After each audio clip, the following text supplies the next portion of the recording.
Bonjour à tous, j'espère que vous allez bien. Dans cette séquence, nous allons parler de la suite sur les probabilités conditionnelles et nous allons parler des événements indépendants. Alors c'est là où on va arriver à la première difficulté au niveau du français. Pourquoi? Parce que l'indépendance, vous allez l'interpréter ça d'une certaine manière, alors qu'en probabilité, ça ne veut pas dire la même chose. En fait, ce qu'il faut comprendre dans les probabilités conditionnelles, déjà je vais rappeler dans la petite séquence d'avant ce que l'on a vu.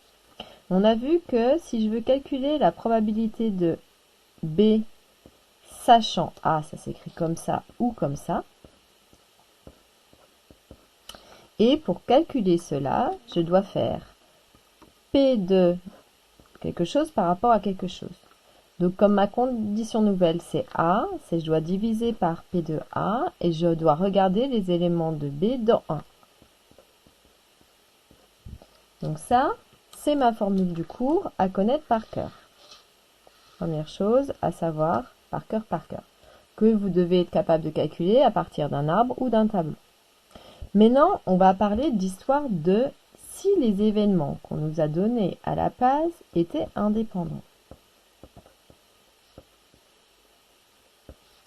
Alors là, attention danger, parce que tout de suite, votre erreur, ça va être de confondre l'indépendance avec les événements qui sont disjoints ou incompatibles.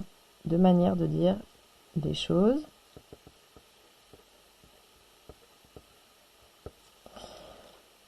Je vais le faire à droite déjà, parce que du coup c'est une rappel de cours. Deux événements sont disjoints ou incompatibles si, en fait, ils ont aucun élément en commun. C'est-à-dire que l'intersection entre les deux, elle est vide. Donc ça découle le fait que P de A inter B vaudra 0. Ça, c'est d'être disjoint ou incompatible. Ok?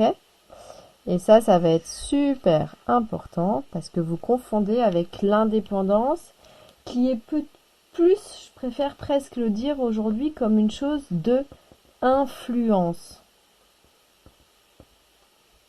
C'est-à-dire les événements sont indépendants. Quelle va être la conséquence sur la probabilité conditionnelle si A et B sont indépendants? C'est-à-dire que A, il n'aura pas d'influence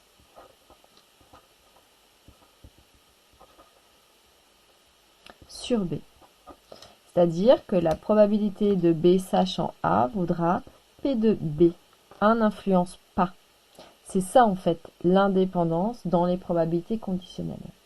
Alors de là, on va en tirer une formule quand même.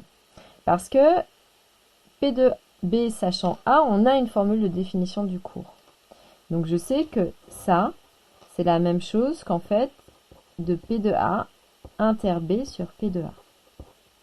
Si je suis dans mon cadre de indépendance, c'est-à-dire qu'il n'y a aucune influence des deux événements l'un sur l'autre, eh bien, je viens d'annoncer le fait que P de B sachant A, c'était P de B.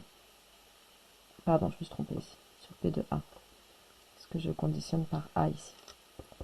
Donc ça, c'est P de B. Ce qui veut dire que, en fait, pour trouver P de A inter B, je peux le trouver, parce que j'aimerais comparer avec ici.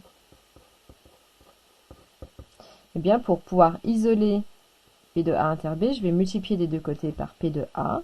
Donc ce sera P de B fois P de A. Donc j'obtiens une formule, vous voyez, très différente. C'est-à-dire que si A et B sont indépendants,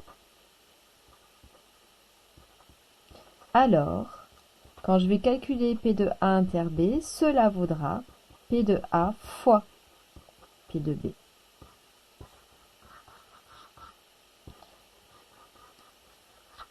Donc ça, c'est le truc, en fait, qui est important parce que c'est votre erreur. Vous confondez l'indépendance, donc l'influence de l'un sur l'autre, avec le fait d'être disjoints ou incompatibles, c'est-à-dire qu'ils sont vraiment pas d'éléments en commun. Donc vous voyez bien que les deux probabilités, elles sont pas du tout pareilles. Donc si dans un sujet, on vous demande de montrer que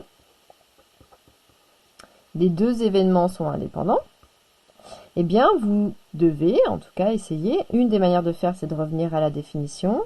Vous calculerez dans un coin P de A inter B. Vous calculerez dans un coin P de A. Vous calculerez dans un coin P de B.